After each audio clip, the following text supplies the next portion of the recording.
Oke, Assalamualaikum warahmatullahi wabarakatuh. Perkenalkan, kami dari kelompok tema 5 dari kelas manajemen 4A3 ya lebih tepatnya. Oke, di sini kami akan membawakan podcast mengenai trait teori leadership atau kepemimpinan menurut teori sifat. Sebelumnya perkenalkan, nama saya Nur Fadilah dengan NIM 150.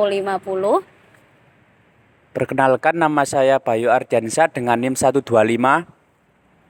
Nama saya Ratna Julistia Ningrum dengan NIM 154. Saya Suci Wulandari dengan NIM 162. Saya Naura Rama Fadila dengan NIM 138. Saya Pramesti Ardia Nurdianta dengan NIM 008. Oke, mari kita mulai berdiskusinya. Apa sih topik pembahasan kali ini? Yang akan kita bahas hari ini adalah trait teori leadership atau kepemimpinan menurut teori sifat. Pengertiannya tuh apa sih? Jadi kita akan membahas satu persatu. Bisa dijelaskan gak sih Kakak Suci bagaimana kepemimpinan menurut teori tersebut? Bisa. Kepemimpinan dapat diartikan sebagai kemampuan seseorang untuk mengendalikan, memimpin, mempengaruhi pikiran, perasaan, tingkah laku orang lain untuk mencapai tujuan yang ditentukan sebelumnya. Nah, contohnya sifat kepemimpinan yang pertama yaitu mengambil resiko. Contohnya, orang yang menyukai usaha-usaha yang lebih menantang untuk mencapai kesuksesan. Dan yang kedua yaitu jujur dan adil. Maksudnya, pemimpin harus berbuat jujur karena dengan kejujuran dapat membangun kepercayaan seseorang karyawan kepada pemimpin. Dan yang ketiga, berkemampuan mempengaruhi orang lain. Maksudnya, supaya orang lain termotivasi untuk melakukan sesuatu sesuai tujuan bersama. Dan yang keempat, visi yang realistis. Maksudnya, arahan yang jelas tentang apa yang harus diperbuat. Nah, dan yang terakhir, memiliki kreativitas yang tinggi. Seorang pemimpin dapat menciptakan hal baru, cara yang baru, dari sesuatu yang sudah ada pada sebelumnya. Oke, boleh saya menanggapi? Boleh. Menurut pendapat Kakak Suci tersebut kan memberikan contoh-contoh kepemimpinan teori menurut sifat itu seperti apa. Saya akan memberikan tanggapan ya mengenai ciri-ciri utama, ciri-ciri efektif mengenai ciri-ciri kepemimpinannya efektif. Jadi hampir mirip ya contohnya itu. Jadi kepemimpinan efektif tuh kayak gimana sih? Kepemimpinan efektif itu yang mampu mengolah atau memanfaatkan seluruh potensi yang ada yang dimiliki oleh sebuah organisasi baik itu sumber daya manusianya maupun alat-alat atau sumber daya yang lainnya ya. Berarti itu mampu dimanfaatkan dan melibatkan serta merangkul semuanya. Ciri-cirinya yaitu yang pertama, pemimpin pasti memiliki integritas. Benar nggak guys? Benar ya? Pemimpin pasti memiliki integritas yang berwibawa, yang pasti akan disegani oleh bawahan-bawahannya, dan pasti memiliki keyakinan atas segala pencapaian dan segala ucapannya tuh pasti akan dipenuhi secara realistis. Oke, yang kedua itu ciri-ciri pemimpinnya efektif adalah mampu mendelegasikan karyawan, bukan karyawan ya, anggota ya. Lebih tepatnya tuh anggota atau bawahannya untuk mengemban suatu tugas sesuai dengan passionnya. Jika pemimpin memilih anggota yang tidak memiliki passion untuk menyelesaikan tugas yang berat, bisa dipastikan pasti tugas tersebut tidak akan berjalan dengan baik kan. Nah, seperti itu contohnya. Yang ketiga adalah pemimpin pasti memiliki komunikasi yang baik. Kalian pernah nggak sih nemuin pemimpin yang nggak mampu untuk mempersuasif seseorang? Kan pasti nggak mungkin ya. Pasti memiliki kemampuan untuk mengajak seseorang atau mempengaruhi seseorang dengan baik. Yang keempat, pemimpin pasti memiliki kesadaran diri untuk mengetahui kelebihan dan kekurangan dari dirinya sendiri ataupun dari bawah-bawahnya ya, anggota-anggotanya tersebut. Oke, mohon maaf ya harus dipotong sejenak saat di penyimpanannya penuh, kami harus mengganti device. Jadi saya akan melanjutkan untuk pengertian atau ciri-ciri dari effective leader atau kepemimpinan yang efektif itu.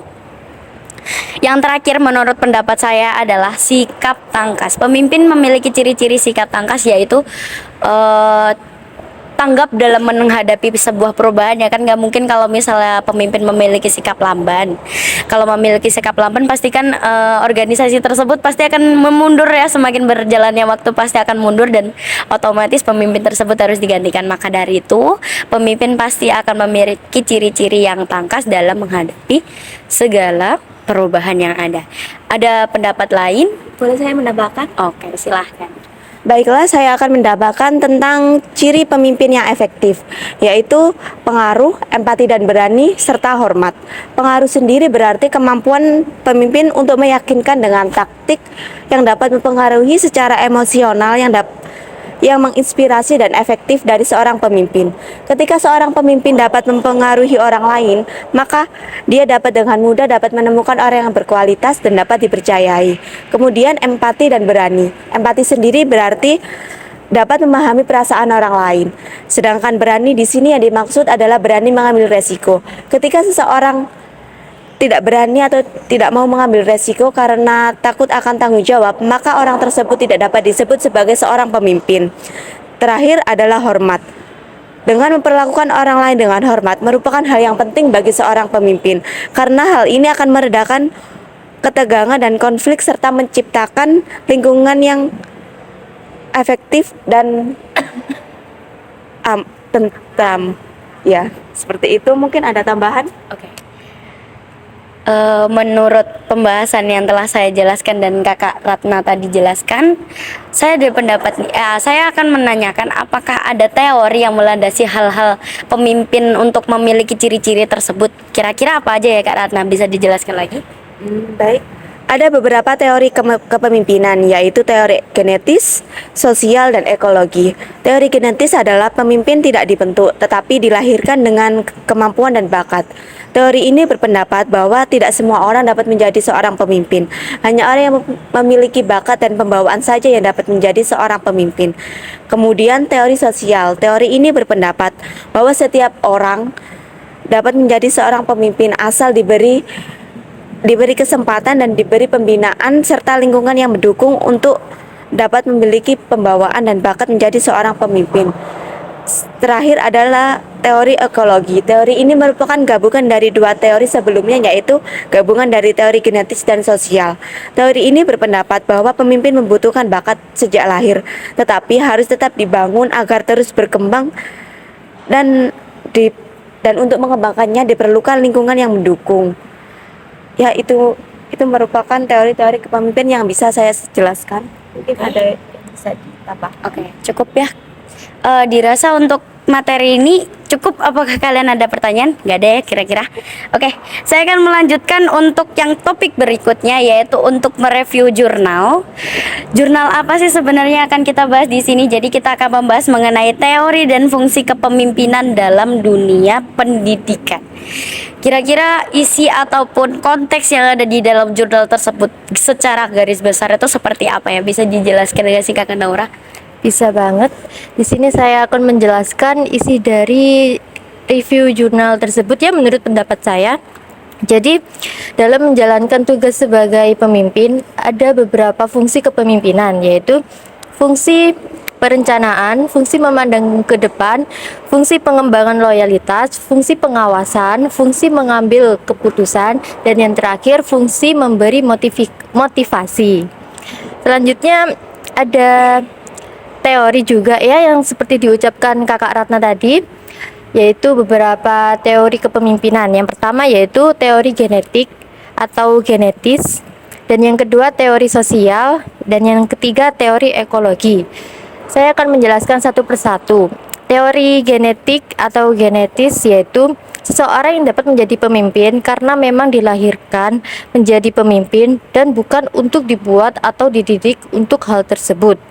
Selanjutnya teori sosial yaitu sukses tidaknya suatu kepemimpinan tidak hanya dipengaruhi oleh kemampuan atau sifat-sifat yang ada pada seseorang, tetapi justru lebih penting adalah dipengaruhi oleh sifat-sifat dan ciri-ciri yang dipimpinnya. Kemudian yang terakhir yaitu teori ekologi, yaitu penggabungan antara bakat alami yang sudah ada sejak lahir dengan pendidikan dan pelatihan yang intensif. Berikut penjelasan yang saya berikan mungkin bisa. Oke. Terima kasih atas penjelasan secara garis besarnya ya. Pada intinya tuh hampir mirip sekali dengan yang dijelaskan seperti Kakak Ratna, bahwa kepemimpinan itu juga memiliki dasar-dasar atau teori seperti teori genetis, ekologis, sama apa? Sosial ya, teori sosial. Oke, cukup untuk yang review jurnal pertama. Yang kedua, kita akan mereview jurnal yang kedua dengan judul Analisis Efektivitas Kepemimpinan Terhadap Kinerja Pegawai di Masa Pandemi COVID-19, Studi Kasus pada Dinas Perindustrian dan Perdagangan Kota Magelang. Kira-kira secara garis besarnya isinya tuh seperti apa? Boleh dijelaskan gak sih Kakak Dea? Oke, untuk secara garis besar efektivitas kepemimpinan sendiri seperti yang udah kakak-kakak jelaskan tadi, itu dasarnya sama seperti itu, yang membedakan hanya ini kita di masa pandemi. Pada saat masa pandemi, masa-masa yang getir, kepemimpinan ini sangat dituntut untuk efektif dalam menyusun atau menyelesaikan, bahkan membuat strategi apapun untuk bawahannya. Karena apa? Semua sistem kerja yang berbeda yang tadinya dikerjakan mungkin di luar, sekarang jadi di rumah, itu merupakan hal yang baru untuk para pegawai. Jadi pasti membawa suasana yang berbeda juga. Di situ efektivitas kepemimpinan dapat dicontohkan seperti bagaimana pemimpin itu tetap memonitor bawahannya atau anggotanya agar tetap bekerja dengan baik, agar tetap menghasilkan kerja yang maksimal dan bisa tetap mencapai tujuan organisasi yang ada. Jadi keefektifan kepemimpinan sangat penting untuk sebuah organisasi, apalagi di masa getir seperti itu. Ada yang ditambahkan? Silakan. Kepemimpinan yang efektif adalah bentuk aktivitas interaksi untuk mempengaruhi orang lain dan mengenali kreativitas karyawan melalui pemikiran yang sistematis, yang efektif dalam mengambil keputusan, mengolah output pemikiran, dan memajukan kontribusi dalam problem solving dan meningkatkan etos kerja. Bersiaplah untuk bekerja sama untuk mencapai tujuan yang ditentukan, sehingga pemimpinnya efektif ialah pemimpin yang dapat bertindak sesuatu untuk mengelola kegiatan yang lebih relevan dengan orang, sumber daya, informasi, dan peralatan. Sekian dari saya. Oke, cukup ya. Secara garis besarnya tuh pada intinya tuh adanya kerjasama antara pemimpin dan bawahannya akan menimbulkan maksud saya tuh berkontribusi untuk sebuah tujuan yang baik ya. Oke, cukup ya untuk podcast hari ini. Kira-kira ada yang ditanyakan?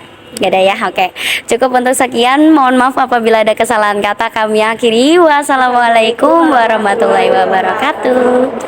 See you.